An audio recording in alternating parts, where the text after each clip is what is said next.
तो जैसा कि हमने पिछली वीडियो में डिस्कस किया था कि हम 2 आर्टिकल और डिस्कस करेंगे इस वीडियो में, जो कि एक तो है H1B वीज़ा के रिगार्डिंग और दूसरा है डोनाल्ड ट्रंप की जो यूएनजी में स्पीच थी उसके रिगार्डिंग। तो जैसा कि हम देख सकते हैं जो यहाँ पे हमें दिख रहे हैं वो है OECD के चीफ इकोनॉमिस्ट। इन्होंने रिसेंटली बोला है कि जो भी H1B वीज़ा के रिगार्डिंग न्यूज़ थी उसके रिगार्डिंग उन्होंने बोला है कि जो इंडियन हाईली स्किल्ड इंडियंस हैं, इंडियन इमिग्रेंट्स हैं, वो यूएस की इकोनॉमी की बैकबोन है। ये एक की पार्ट प्ले करते हैं यूएस की इकोनॉमी में। जैसे कि आप सब जानते हैं यहाँ बहुत सारे टेक जाइंट्स हैं यूएसए में, जैसे कि गूगल, माइक्रोसॉफ्ट, एप्पल। ये जितनी भी सारी टॉप मोस्ट कंपनियां हैं यूएस की, इसमें बहुत सारी इंडियन एम्प्लॉयज काम करते हैं।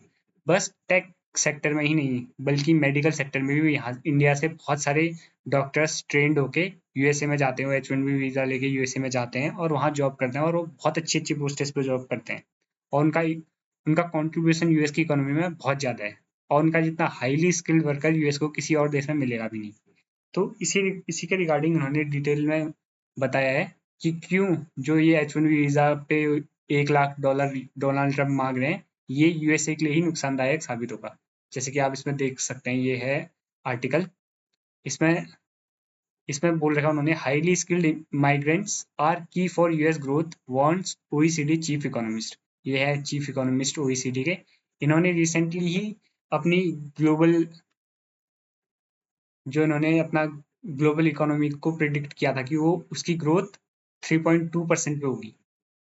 जबकि उससे पहले उन्होंने इन लोगों ने जो ओईसीडी ग्रुप है, इन्होंने डिसाइड किया था या फोरकास्ट किया था या ऐसा सोचा था कि अनुमान लगाया था कि जो ग्लोबल इकोनॉमी का ग्रोथ रेट है वो 2.9% रहने वाला है, और उसको बढ़ा के उन्होंने फर्स्ट हाफ की ग्रोथ देखते हुए उसको 3.2 कर दिया था। तब तक यूएसए ने इंडिया पे टैरिफ नहीं लगाए थे और ये H1B वीजा वाला भी कोई केस सुनने में कोई ऐसी आशंका नहीं थी कि जो वीजा है H1B वीजा उस पर कोई रोक लगेगी। पर अब ट्रंप नए नए अपने पैतरे अपना रहे हैं, तो इन चीजों के चलते जो चीफ इकोनॉमिस्ट है उनका कहना है कि जो भी माइग्रेंट्स हैं जो यूएसए में आते हैं, ये यूएस की इकोनॉमी के लिए बहुत ही ज्यादा इंपॉर्टेंट है, क्योंकि यूएसए बस हाईली स्किल्ड लोगों को ही अपनी कंट्री में लाता है। अब इससे क्या होगा, ये जो $1 लाख की मांग है, उससे क्या होगा, बहुत सारे लोग यूएसए में काम करने नहीं जा पाएंगे, कंपनीज उनको रखेंगी नहीं, या तो कंपनीज बहुत ज्यादा स्किल्ड हाईली स्किल्ड वर्कर्स को ही लेंगी और जितना पहले कंपनीज लेती थी लोगों को उससे कम कर देंगी। तो इससे यूएस की इकोनॉमी को ही फर्क पड़ेगा। और यहाँ पे इन्होंने बोला भी है कि इससे क्या होगा, यूएस की इकोनॉमी तो रिसेशन में जाएगी जाएगी और कंट्रीज की इकोनॉमी को भी इससे नुकसान होगा।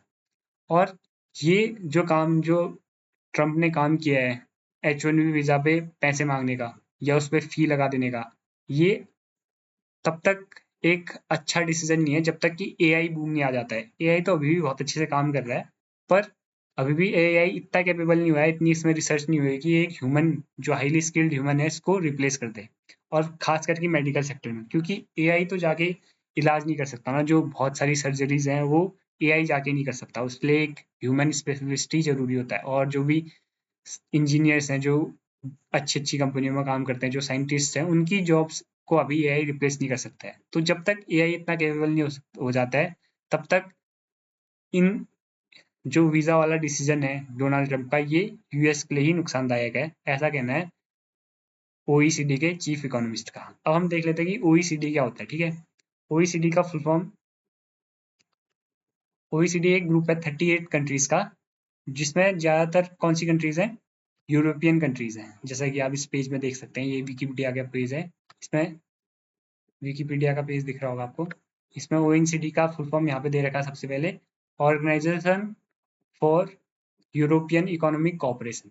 ठीक है, तो ये यूरोपियन कंट्रीज ही इसकी फाउंडिंग मेंबर है और इसमें टोटल 38 मेंबर्स हैं, और इंडिया इसका पार्ट नहीं है क्योंकि ये यूरोपियन कंट्रीज का ग्रुप है।